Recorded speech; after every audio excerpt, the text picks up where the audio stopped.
Welcome to part 2 of this 3-part video series. Part number 1 showed you how to build the setup. Part number 3 is going to be about troubleshooting and tweaking it into performing at its highest possible level. In part number 2 right now, I'm going to show you how to register an account with Sony PLAYMEMORIES, how to install the full version of the smart remote control app to your Sony camera, where to find and how to install the Sony PLAYMEMORIES mobile app to your smartphone, and then I'm going to show you the app.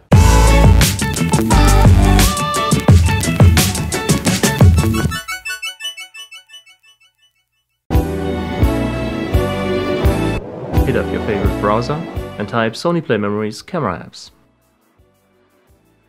First result is the one we want. Now up here you can create an account, and before you do, if you're unsure whether this service is provided in the region or the country you're from, you can check this list. If the service is provided, you can create your account. Enter all the necessary information right here. Now when it comes to creating a password, either choose one that you can easily remember, or if you want to use the suggested password by your browser, make sure to make a note of it on a piece of paper, because later on you're going to have to use it on the camera itself when you install the full version of the smart remote control app. Show them that you're not a robot. I'm not interested in receiving marketing materials right now, and I don't agree to Sony using my personal information for marketing purposes. All I want to do is agree to the terms of use and privacy policy of Sony, and of course create my account. Now you gotta verify your email address, so go to your email account, open the email you got from Sony and click Verify Now. Then you receive a thank you from Sony, and now what you can do is come back here and click Continue. Agree and continue to proceed. And now you have successfully created your account. And this right here is exactly what we're gonna do now. We're gonna install the full smart remote control app onto your camera using its Wi-Fi functions. Now the first thing we need to do is connect this camera to a Wi-Fi network so it can acquire the data it needs to update its software. So go into the menu, go to the third menu, which is called Wireless, come down here to Wi-Fi settings and select Access Point Set. This shows you a list of available Wi-Fi signals. Look for the one that's yours and enter the password. Then go to OK. Leave this as is, hit OK. The device now has registered with the network, again hit OK. And as of now, the camera is connected to your Wi-Fi signal. Now, go back into the main menu, come over here to the fourth menu, the Applications menu, and select Application List. This is where you can see the embedded version of the smart remote control that does not offer full functionality yet, but we're gonna change that. So hit up PLAYMEMORIES camera apps. And now it's using your Wi-Fi network to connect to the Sony PLAYMEMORIES camera app store within the camera. Now select your country or your region.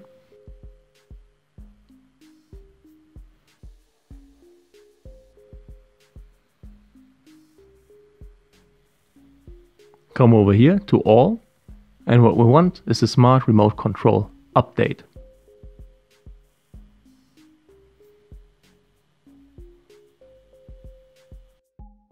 And this is where now you're going to need your account data. So enter that data.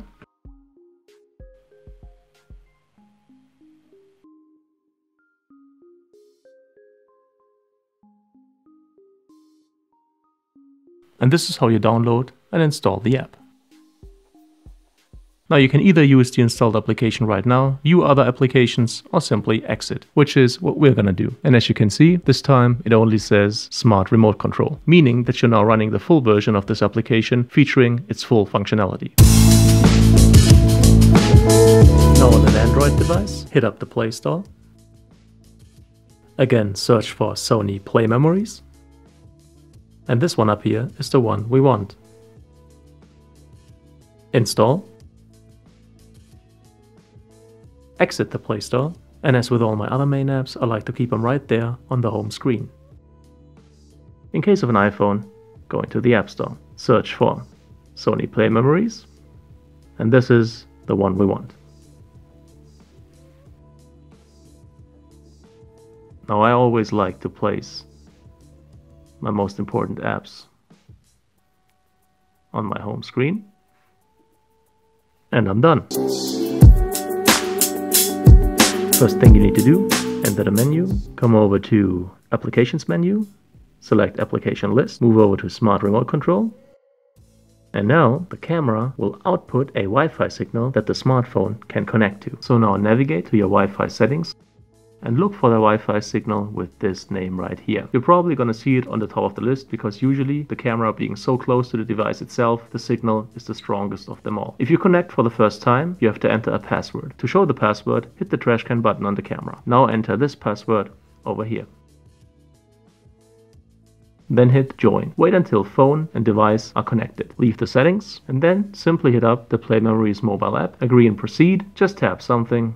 Hit next, again something. You don't have to allow to access your photos if all you want to do is video. And voila, you're set up. Here you can rotate the live view image, which really is an obsolete option if you have auto rotate enabled on your smartphone. Here you can toggle display modes, settings only. This is the only display mode that'll show you the amount of time you have left on your SD card and the battery status. Live view with settings and live view only.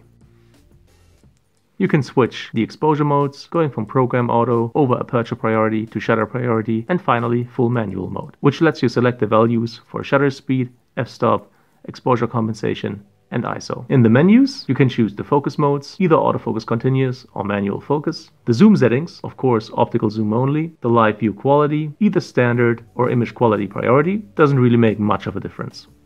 Grid line, I always go for the rule of thirds grid because in my opinion it's the best compromise between a grid that actually helps you in composing shots but doesn't crowd up the screen, which in my opinion the squares grid and the squares grid plus diagonals really do. So for me, rule of thirds, it is. Mirror mode again, an obsolete option if you have auto rotate enabled on your smartphone. Then of course there's the record and stop function.